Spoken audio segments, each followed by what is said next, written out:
보리 한 꼴을 베고 난 최서방은 허리가 두 동강이 난 듯 선뜻 일어설 수 없었습니다. 허리를 한번 쭉 펴려다 그만 아이고, 허리야. 하고 비명을 지르며 주저앉고 말았습니다. 그는 한동안 허리를 쥐고 숨을 헐떡였습니다. 이놈의 농사, 사람 잡는구먼. 해가 지날수록 힘드네 힘들어. 최서방은 밭둑에 놓인 함지박에서 호리병을 꺼내더니 막걸리 한 사발을 단숨에 들이켰습니다. 그러나 땀이 비오듯 흘러 사발에 떨어지는 바람에 막걸리 반, 땀 반이 되어버렸습니다. 아이고, 그래도 너 때문에 산다. 고단하구만. 그는 잠시 쉬었다 다시 낫을 들어 보리단을 묶기 시작했습니다. 해가 서산으로 넘어갈 때쯤 최서방은 보리밭 한마지기를 모두 베어 단으로 묶어 산빛 아래 널어놓았습니다. 그제야 그는 허리를 한 번 더 펴고 하늘을 바라보았습니다. 별이 총총히 떠 있었습니다. 이놈의 별들은 참 팔자도 좋지. 해 지면 나오고 해 뜨면 들어가고. 농사꾼은 해가 지든 말든 일만 해야 되는데. 그는 손등으로 이마의 땀을 훔치며 한숨을 내쉬었습니다. 집으로 돌아가는 길 그의 발걸음은 무거웠습니다. 눈꺼풀은 돌덩이처럼 내려앉고 몸은 축 처져 있었습니다. 하지만 마음은 이미 내일 해야 할 일로 가득 차 있었습니다. 내일은 새벽같이 일어나 소 끌고 쟁기를 메고 보리밭을 갈아엎고 물꼬를 터야지. 그래야 하루라도 빨리 모를 심을 수 있을 텐데. 그렇게 중얼거리듯 그는 문득 혼잣말을 했습니다. 이때 마을 어르신이 마주쳤죠. 아이고, 최서방. 이제 들어가는 곳이야? 예 어르신. 이 시간에 왜 나와 계신지요? 잠도 안 오고 해서. 하여간 부지런해 고생이 많어. 아닙니다요. 그럼 전 이만 가보겠습니다. 쉬십시오. 이윽고 집에 도착한 최서방은 문을 열고 들어가니 마누라는 이미 잠에 들어 있었죠. 못난 서방 만나서 고생이 많네. 미안하구만. 최서방은 한숨을 내쉬며 허기를 달래고 잠자리에 들었습니다. 그는 녹초가 되었지만 내일 새벽이면 다시 들러 나가야 했습니다. 그렇게 그는 눈을 감으면 또 같은 하루가 자신을 기다리고 있었죠. 며칠 후 최서방은 철물교로 향했습니다. 철물교에 들어서자마자 땅땅 울려 퍼지는 대장간의 망치질 소리에 귀가 멍해졌습니다. 쇳가루 냄새가 코끝을 찌르고 속공장에서 솥을 두드리는 소리가 장터를 가득 채우고 있었습니다. 그중 한 가게의 주인 박노인은 넓은 평상에 보료를 깔고 비스듬히 앉아 있었습니다. 한 손에는 약주 잔을 들고 다른 손으로 불고기를 집어 입에 넣고 있었습니다. 그의 앞에는 묵직한 돈통이 놓여 있었고 대여섯 명의 점원들이 바삐 오가며 철물을 팔고 있었습니다. 최서방은 부러운 눈빛으로 박노인을 쳐다보았습니다. 참말로 팔자 한번 좋구먼. 자신은 논에서 허리를 휘어가며 일을 해도 겨우 식구들 입에 풀칠하는데 저박 노인은 앉아서 술잔을 기울이고 있었기 때문이었죠. 그때 점원 하나가 그를 알아보고 다가왔습니다. 어이, 최서방. 무슨 일이오? 쟁기날이 부러졌소. 이놈이 갈라지더니 하루아침에 쩍 하고 나가버렸지 뭡니까? 점원이 혀를 차며 그를 딱하게 쳐다봤습니다. 아이고, 그놈의 논밭일이야 원래 그렇지. 갈아도 끝이 없으니 자, 따라오시오. 튼튼한 놈으로 하나 골라 드릴 테니. 최서방은 점원을 따라 걸으면서 고개를 끄덕였습니다. 아이고, 쟁기날이야 부러지면 새로 사면 되는데.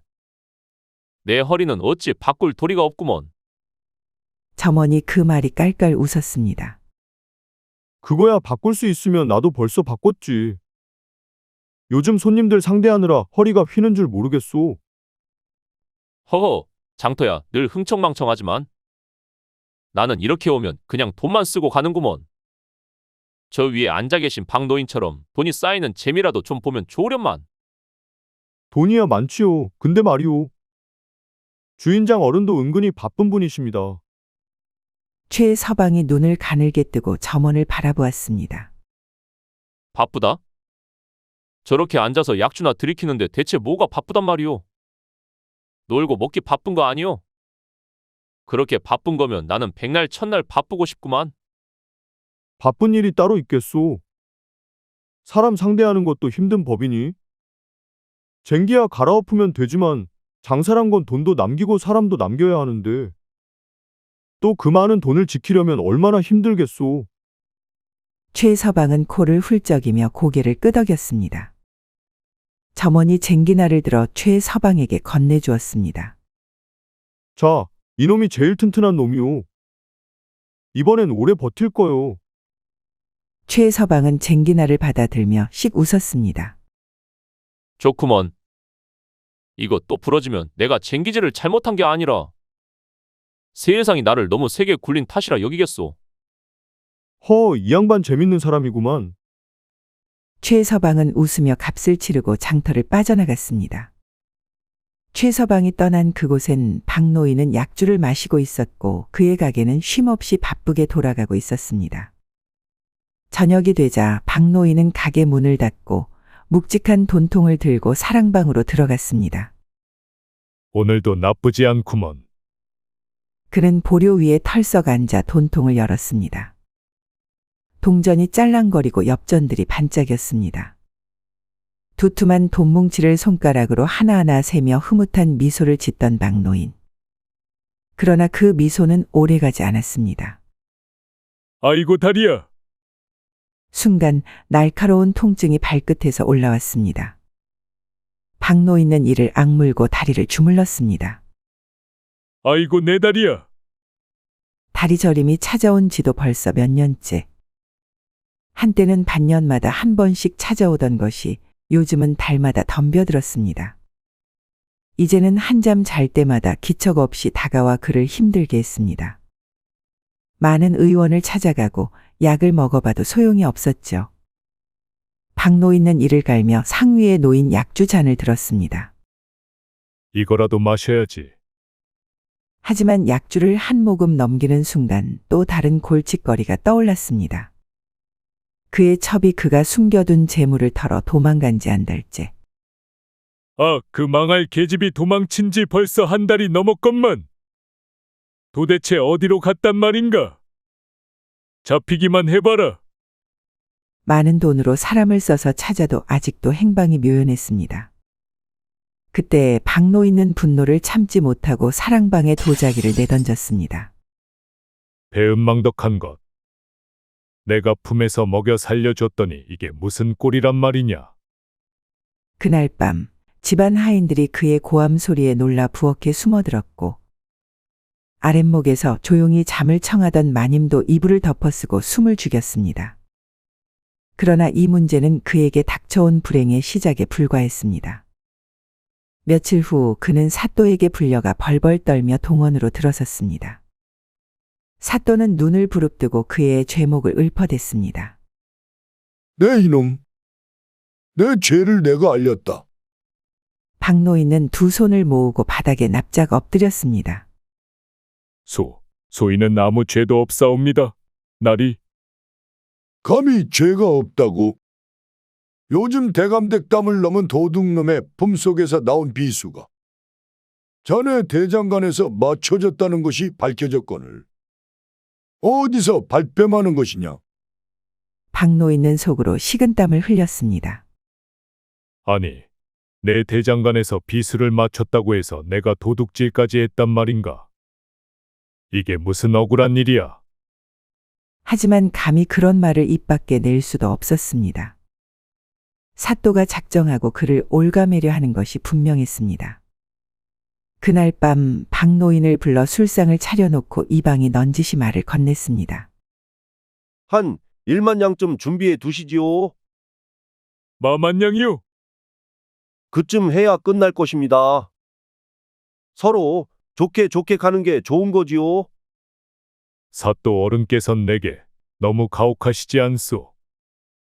비수야 어디서든 만들 수 있는 것 아니오. 내가 도둑질을 사주라도 했겠나. 아니면 뭐 다 털리고 옥에라도 들어가시던지. 아무튼 사또 어른께선 그것으로 성의를 보이면 이 일을 덮을 수도 있다고 하셨소. 순간 박노인은 얼굴이 새빨개지며 주먹을 쥐었습니다. 이런 도둑놈 같은 세상. 내가 오래 번 돈을 몽땅 바치란 말이냐? 이 똥보다 더 더러운 인간. 사랑방의 촛불이 흔들리고 창밖에서 부는 밤바람이 싸늘하게 스며들었습니다. 한밤중 촛불이 흔들리는 동안 사또는 잔뜩 굽은 허리를 펴지도 못한 채 치부책을 뒤적이고 있었습니다. 이놈의 돈 어디서 긁어모으나? 그는 고심에 찬 얼굴이었죠. 박가한테 1만 냥 뜯어낸다 쳐도 3만 냥이 모자라잖아. 3만 냥을 어디서 만들란 말이냐? 그는 치부책을 세차게 덮고는 머리를 감싸 쥐었습니다. 3년 전 어느 날 사또는 5만 냥을 가지고 누군가를 만나고 있었습니다. 한양의 민대감을 만날 때 그의 손에는 무거운 돈 상자가 들려 있었습니다. 그는 민대감과 마주하고 있었죠. 눈앞에는 도포 자락을 나부끼며 부채를 흔드는 민대감이 앉아 있었습니다. 그래. 5만 냥을 마련했다더니 허풍은 아니었구만. 사또는 몸을 낮추며 조심스럽게 상자를 내밀었습니다. 대감마님, 저희는 성심을 다해 이직을 맡을 준비가 되어 있사옵니다. 맡겨만 주신다면 충성을 다하겠습니다. 민대감은 피식 웃으며 상자를 톡톡 두드렸습니다. 성심을 다한다고. 백성을 다스리려는 마음이 그렇게 간절한가? 대감. 그야 백성보다는 대감에 대한 충성이지요. 민대감은 폭소를 터뜨리며 술잔을 기울였습니다. 솔직하군. 좋네. 그 사또 자리 자네에게 맡기도록 내 힘써 보겠네. 그렇게 그는 사또가 되어 한 고을을 쥐락펴락하며 황홀한 시간을 보냈죠. 그 순간만큼은 세상이 다 내 것 같았습니다. 그러나 그때의 환희는 빠르게도 흘러갔고 사또는 현실로 돌아와 머리를 쥐어뜯었습니다. 그의 임기가 끝나갈 무렵 그에게는 5만 냥이라는 돈이 턱없이 부족했죠. 또다시 이 자리를 해먹으려면 5만 냥이 있어야 하는데. 아니, 이제는 값을 더 내야 한다는 말도 있고, 아랫마을 사또는 돈으로 매수한 게 암행어사한테 들통나 옥살이를 하고 있는데. 그는 천천히 몸을 일으켜 일어났습니다. 아니야, 내가 이렇게 고민한다고 돈이 생기는 것도 아니고 머리가 아프구나. 그 순간 창문이 덜컹거리고 바람이 스며들었습니다. 암행어사의 암자만 들어도 오금이 저리는구나.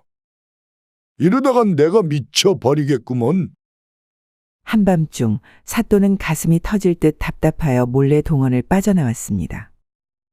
차가운 바람이 옷자락을 흔들었지만 그는 아랑곳하지 않고 하염없이 걸었습니다.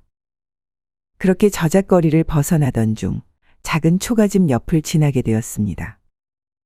그때 봉창 너머에서 웃음소리가 들려왔습니다. 나는 도대체 저렇게 웃어본 지가 얼마나 되었는가. 사또는 자신도 모르게 봉창 구멍으로 눈길을 돌렸습니다. 방 안은 크지 않았지만 군부를 많이 지폈는지 아늑하고 따뜻해 보였습니다. 부부가 호빠지와 호치마, 호적삼 차림으로 앉아 있었습니다.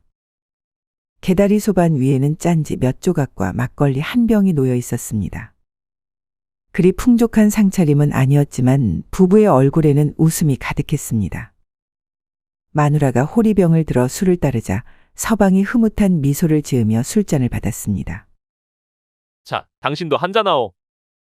오늘도 고생 많았어. 한잔 하시구려?